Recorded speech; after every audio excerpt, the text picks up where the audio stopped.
Salut tout le monde! Alors, on se retrouve pour une petite vidéo aujourd'hui sur un thème bien précis. D'ailleurs, j'en ferai de plus en plus, je pense, des vidéos comme ça, parce que je remarque que je fais beaucoup de bivouac, que durant mes bivouacs, je donne pas mal d'astuces, j'aborde pas mal de thèmes, mais que c'est un grand foutoir. Quand je veux justifier ou quand je veux dire un truc sur un thème, je sais plus dans quelle vidéo j'en ai parlé, pour aller rechercher un peu l'info telle que je l'ai vécue à ce moment-là, c'est un peu difficile. Donc je vais essayer de faire des thèmes qui, sur un seul sujet en fait, assez court, un peu comme sur les mini-aventures, mais liés beaucoup plus à mon expérience depuis 3 ans. Sur le bivouac entre autres, et là aujourd'hui ça va être sur mon mode de couchage préféré, qui est le hamac. Et donc comme je suis pas mal sur des groupes Facebook, ça m'arrive de voir quand même régulièrement la question se poser sur la position du hamac dans le hamac, surtout pour les débutants, ceux qui connaissent pas. Voilà, ils hésitent à acheter un hamac en se disant voilà, comment je vais dormir, j'ai des problèmes de dos, donc est-ce que c'est bien, est-ce que c'est pas bien. Et la réponse qui revient le plus souvent, ce qui est assez logique parce que même si vous tapez sur internet, cette réponse-là, c'est celle qui revient le plus souvent, c'est de dormir à la brésilienne. Alors qu'est-ce qu'on appelle à la brésilienne? C'est de travers.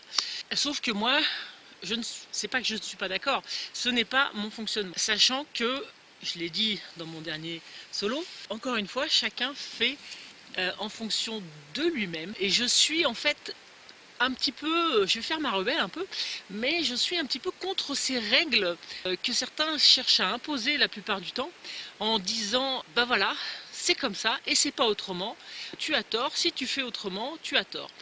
Et ça, voilà, ça commence un petit peu à me hérisser le poil parce que je le vois dans beaucoup de domaines, et je tiens là à dire que je vais vous expliquer ma façon de faire, je vais justifier ma façon de faire. Je ne dis pas que c'est la bonne, je dis que c'est celle qui me convient et qui va peut-être convenir à d'autres personnes, alors que j'ai eu des petits problèmes de dos, enfin des gros problèmes de dos. Je vous raconterai ça à la fin de la vidéo, je ne vais pas vous saouler maintenant, mais je vais vous raconter pourquoi moi, ayant des problèmes de dos, ça me convient vraiment cette façon-là. Je ne vais pas développer plus que ça, c'est juste pour donner mon avis, et contrairement à beaucoup, c'est pas pour l'imposer, c'est pour vous informer. Voilà. Alors je vais commencer par vous montrer ma façon d'attacher le hamac. Donc là je l'ai déjà installé, et parce qu'elle est particulière, rien qu'en ça elle est particulière par rapport aux autres vidéos que je vois, des gens qui vont même jusqu'à expliquer leur façon de mettre le hamac, et moi j'ai pas tout à fait la même. Bon, maintenant je suis une nana, si ça se trouve je suis complètement différente, mais en tout cas je vous montre ça. Donc là il faut que je fasse un plan large, j'entends les chiens qui reviennent, on va attendre que ça fasse plus gling gling, toujours un peu embêtant. Voilà. Alors voilà ma façon de faire. Alors comme on peut le constater, je vous fais un plan comme ça, vous voyez que c'est pas extrêmement en banane.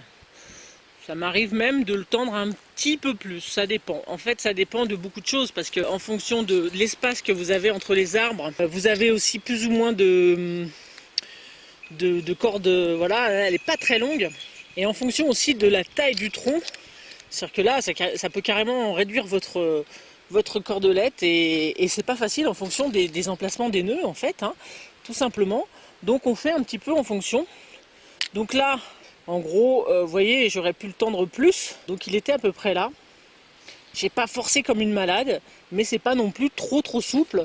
C'est pas non plus en mode banane comme je le vois super souvent. Et effectivement, ceux qui dorment en travers le mettent plus comme ça. Moi, c'est pas mon cas.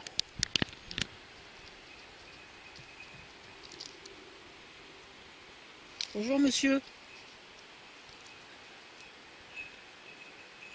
Le petit lièvre, bonjour. Petit aparté, c'était marrant, parce que le lièvre il a été vu je pense par les chiens, et donc du coup il est venu ici, et puis après il est direct vers moi, c'est génial. Et comme j'étais armée déjà, je suis contente. Bon, je fais toute confiance dans mes chiens, c'est vraiment un jeu pour eux. Bon, oui, évidemment ils gênent un petit peu la faune, j'avoue, ça doit pas être super agréable, mais bon, je sais que ils vont pas tuer. Ils vont tuer aucun animal. Ils prennent peut-être ça un peu pour un chat. Comme ils connaissent Pixel à la maison et qu'ils jouent pareil avec, c'est pas un souci. Voilà. t'entend déjà. Ouais, c'est pas bien, nanana. Et je vais mettre un matelas exprès pour cette expérience, parce que la plupart des gens ont un matelas. Alors bon, maintenant je n'utilise plus, mais c'est important pour ma théorie quand même. Voilà. Je vais mettre l'autre caméra en route pour que vous voyez un autre plan, voilà, pour montrer que ça fait pas trop banal. Donc je vais vous montrer comment je m'installe. Déjà moi, je vous montre. Hein. Okay. Le soir, je vais me coucher. Je me couche tout simplement comme ça. Pas comme ça. Ça c'est souvent comment je suis au réveil. Bon, ça fait un petit effet banane, mais franchement rien de catastrophique. Vraiment rien de catastrophique. Surtout que moi, je me mets donc après sur le côté. Comme ça. Voilà. Voilà comment je dors. Comme ceci. Ah, ben d'ailleurs, je vais vous laisser faire un petit ça. Étant donné qu'il est relativement bien tendu, forcément, il ne va pas se courber comme ça. D'accord? Donc moi, je peux vous assurer, comme ça, je dors super bien. Alors évidemment, il y en a où ça va pas plaire parce que ils ont un peu les épaules un peu coincées, etc. Moi, pas du tout. Vraiment pas du tout, du tout. Ça me gêne pas du tout.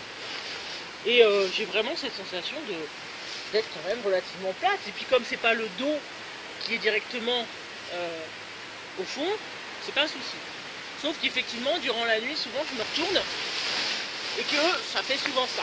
D'accord? Avec mon petit oreiller. Mais j'ai vraiment pas les pieds en l'air, quoi. Je suis pas comme ça, hein.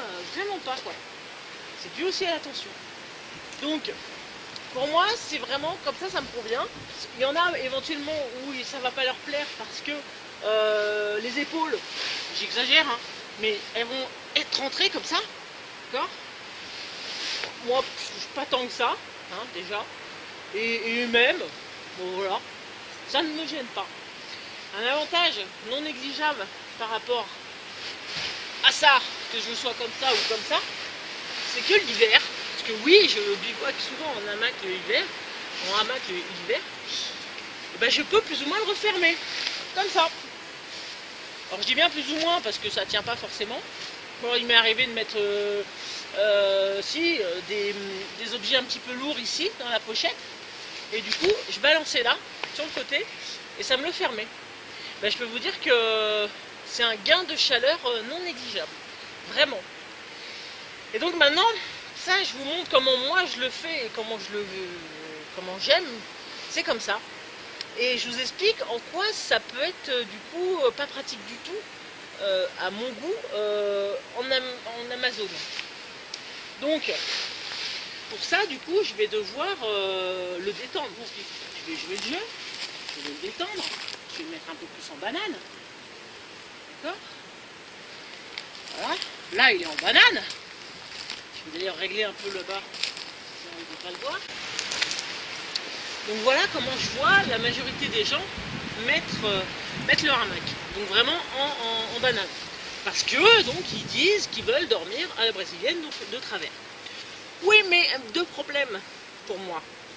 Même trois. Déjà s'ils ont un matelas. C'est pour ça que j'ai pris le matelas. Ok, tu mets ton matelas. Donc, vu que tu dors en brésilienne, tu mets ton matelas de la même façon. On est bien d'accord. Sauf que là, les gars ou les filles, j'en sais rien. Comment le matelas reste en diagonale? Va falloir que vous m'expliquiez. Moi, personnellement, moi, j'ai jamais réussi à le garder en diagonale. Alors, hop. Non, là, je suis en diagonale. Mais putain, mais quelle galère, quoi, avec votre matelas. Une galère sans fin. Et même si vous... Allez, vous vous couchez, vous réussissez, ce que je ne réussis pas à faire. Vous réussissez à le mettre de travers. Mais je trouve ça d'une galère. Ok? Tac. Hop. Voilà, là, je suis là en brésilienne. Ah, je trouve ça vraiment pas confortable du tout. Pour moi. Mais je peux vous assurer que la nuit, le truc, il va... il se remet au milieu. C'est obligé. Je sais pas. En tout cas, moi, le peu que j'ai essayé, ça a toujours fini comme ça. Hein.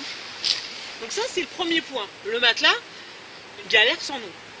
Voilà. On peut se passer de matelas. Dans ces cas-là, ça simplifie un peu les choses. Mais si on se passe de matelas, il vaut mieux avoir une isolation en dessous. Et c'est pour ça que je vais venir au concept du under blanket. Et avant de passer au under blanket, avant que je l'installe, je couperai puis je reviendrai après. Toujours ce problème là en hiver, quand vous êtes de travers là, je parle même pas du matelas, je parle même pas de l'isolation, mais je suis désolée, mais c'est hyper ouvert là. Vous n'avez pas moyen de refermer. Enfin, ouais, si, peut-être un peu comme ça sur le côté, mais je trouve que ça reste quand même beaucoup plus ouvert. Donc pour moi, il y a quand même perte de chaleur, alors qu'avec mon système, on peut quand même vachement plus fermer, surtout si on met quelque chose dans la pochette, là c'est vraiment fermé. Donc encore une fois, peut-être que la méthode de travers est quand même plus valable pour l'été. Voilà, moi je veux bien pour la petite sieste, on est ouvert, etc. Bref, j'installe l'under blanket et puis on voit la suite. L'under blanket est mis, et là je l'ai laissé en mode comme j'aime pas, c'est-à-dire en mode banane. Justement essayer de faire de travers, en diagonale, avec l'under blanket. Bon, le matelas je laisse tomber hein, parce que le principe de l'under blanket, c'est bien de vous englober comme ça, d'accord? Donc si vous dormez de travers, le truc, il est tiré au max, en fait, en exagérant, en étant écarté comme ça. Je crois pas que ça soit son but premier, quoi. Alors oui, il a une action, j'avoue, hein, j'avoue que j'avais pas testé. Je vais serrer un peu là quand même. Ça a quand même une action, mais enfin, comment on sent la chaleur là, c'est impressionnant. Mais bon, regardez, en diagonale, mais je sais pas, ça gêne. C'est tout droit ici, mais quoi, vous avez la tête là, c'est... Non, j'y arrive pas comme ça là. Non, j'arrive pas. Moi, je peux pas. Bah, déjà, je peux pas parce que je dors pas sur le dos. Il y a ça aussi. C'est-à-dire que on va essayer comme ça. Donc là, je fais la méthode diagonale. Hein. Mais c'est vraiment pas mon truc. Hein. Ça se voit d'ailleurs. J'y arrive pas. Alors après, j'entends vous dire que pas doué quoi. Non, c'est pas pratique. C'est pas pratique du tout. C'est la galère. C'est pas naturel quoi. Et puis, je pense aussi que ces duvets-là ne sont pas faits pour ça. Tout simplement, c'est pas les fameux hamacs qu'ils ont au Brésil. Ça n'a rien à voir. C'est pas avec les suspentes, etc. Je pense que ça joue aussi. Mais là, je vous ai montré à quel point, enfin pour moi en tout cas, c'est d'une galère et on n'est pas spécialement enfermé en fait. Donc, je vais retendre mon duvet, mon hamac, comme moi j'aime. Juste un petit cran de plus, hein. Pas tellement grand chose. Mais donc moi toujours le même système under blanket, puis après j'arrêterai, ma théorie, c'est que bah, je me couche tranquillou le soir, d'accord. Le matelas est mal mis, mais on s'en fout parce que j'en ai pas avec l'under blanket. Je me mets sur le côté, avec mon petit oreiller là, et franchement, tac, quand je regarde mon pied, il n'est pas spécialement hein, je suis pas comme ça quoi. Peut-être que ça se verra pas bien à la caméra, mais non, je suis droite et je suis bien. Ça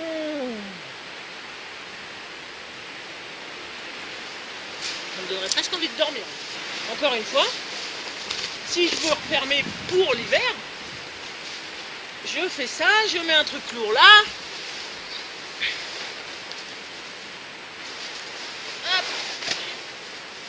Tac, je serre au max mon under blanket, enfin, pas au max mais bon je serre bien, donc justement il est comme ça.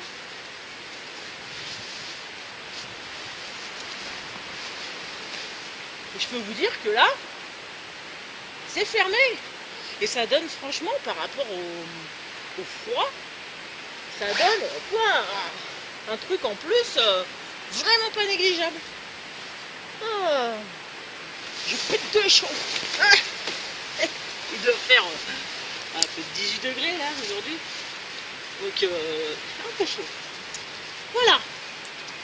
Et ben je vais faire ma petite conclusion et puis ça sera bien. Alors on arrive à la fin de cette vidéo. Bon, j'espère qu'elle n'aura pas été trop longue.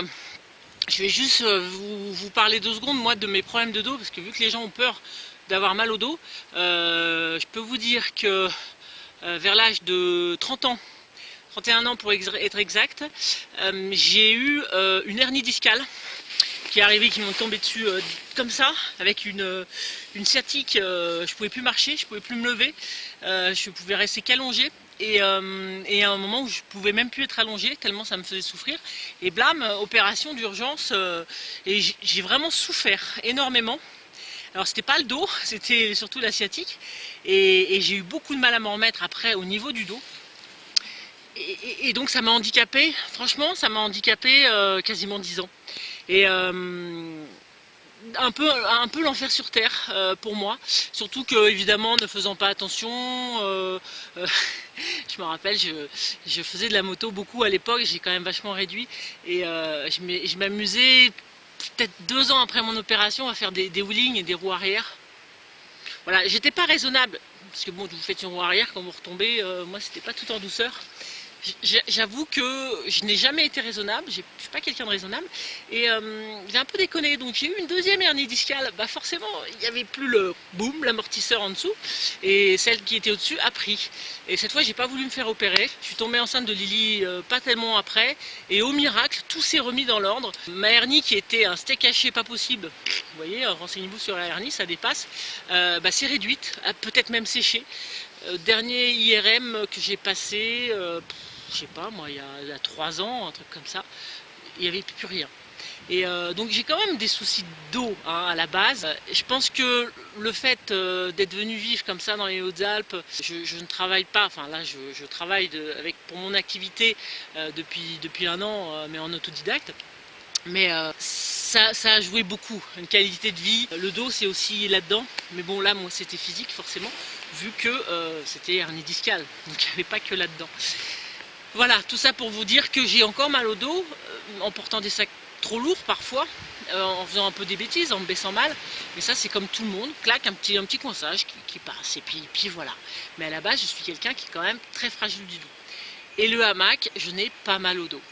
Et c'est vraiment, c'est génial quoi. Il n'y a pas le sol qui vous fait mal au dos ou sur le côté. Merde, et pour ça, ben, pour moi il n'y a rien de mieux quoi. On est hop en suspension dans l'air, et je n'ai jamais eu de douleur de dos en dormant en hamac. Voilà. Encore une fois, c'est propre à chacun. Il faut tester pour ça, en sachant, ah oui, très important, les 3 premières nuits que j'ai passées, alors quand je vous dis les 3 premières nuits, c'est les 3 premiers bivouacs que j'ai passés en hamac, je dormais très très mal. J'ai même failli laisser tomber le hamac. Et ça c'est ce que je dis souvent, je l'ai dit souvent à Fifi en fait, qui n'aime pas le hamac. Je pense parce qu'il a peut-être essayé de dormir qu'une seule fois, et ça je le dirais tout le temps, mais en fait il faut un petit peu insister, persévérer, parce que comme tout, c'est une habitude. C'est-à-dire qu'au début, waouh, et à la limite, il faudrait que je fasse pareil pour dormir au sol. C'est-à-dire que je pense que je dors pas suffisamment au sol. Si j'enchaînais plusieurs nuits au sol, peut-être qu'au final, au bout d'un moment, je m'habituerai et je dormirai mieux. Donc, il ne faut pas tout de suite décréter. Je ne dis pas ça pour toi mon Fifi, hein. En plus toi tes systèmes de lit c'est absolument génial. D'ailleurs je pense que je vais en venir, je travaille beaucoup dessus en ce moment, et je trouve ça, pour moi c'est le top. Donc tu as raison, c'est comme ça que tu veux faire et c'est très très bien. Mais il faut toujours un petit peu insister, ne pas décider trop vite, voilà ça me convient pas, ou c'est nul, ou voilà. Les critiques vont fuser je pense suite à cette vidéo.